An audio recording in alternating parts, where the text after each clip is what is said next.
Aktar minn żagħżugħ u żagħżugħa inġabru biswit il-bini tal-Parlament b'turija ta' appoġġ lejn l-abbozz ta' liġi li se jagħti dritt lil żgħażagħ ta' 16-il sena jivvutaw f'kull elezzjoni li ssir fil-pajjiż.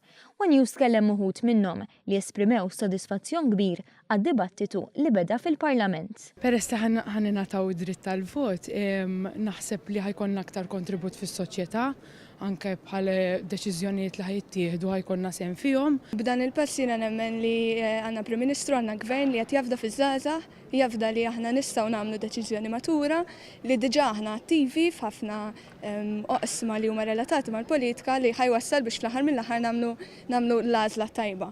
Kompli il-gvernijiet laburisti li bdew l-ewwel bil-vot għall-mara mbagħad li baxxew l-età 18 issa ħammurru għal 16-il sena f'kull tip ta' elezzjoni.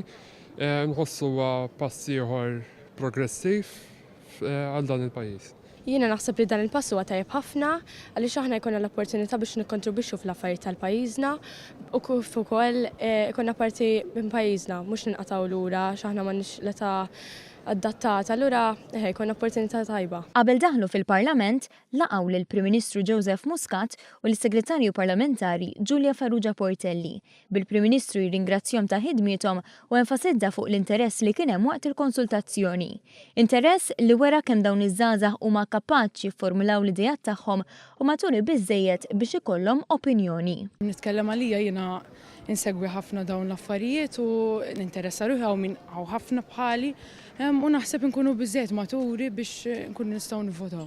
Aħna għandna nkunu maturi biżżejjed biex naraw kollox bħala politika, naraw id-ġiex naħat u naħseb aħna għandna nagħmlu l-għażla tajba fl-aħħar mill-aħħar biex nivvotaw u naslu fejn għandna naslu bil-vot tagħna. Żgħażagħ ta' 16-il sena diġà għandhom ċertu responsabbiltajiet oħra u għaliex m'għandhomx jingħataw id-dritt tal-vot. Nżidu responsabbiltà oħra li jiena nemmen li żgħażagħ ta' 16-il sena jifilħu għal din ir-responsabbiltà. Fimni ta' 16-il sena tista' tiżżewweġ, tista' tgħaddu, tista' tħalles it-taxxa, allura li tivvota ma tistax.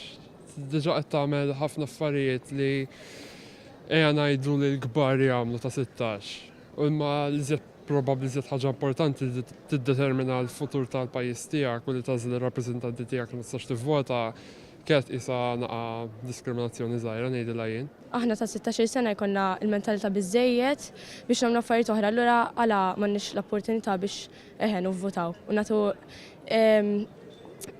il-suġġeriment tagħna lil pajjiżna. Fl-istorja politika l-età tal-vot tnaqset minn 21 sena l 18-il sena fl-1974 taħt it-tmexxija tal-eks Prim Ministru Domintov.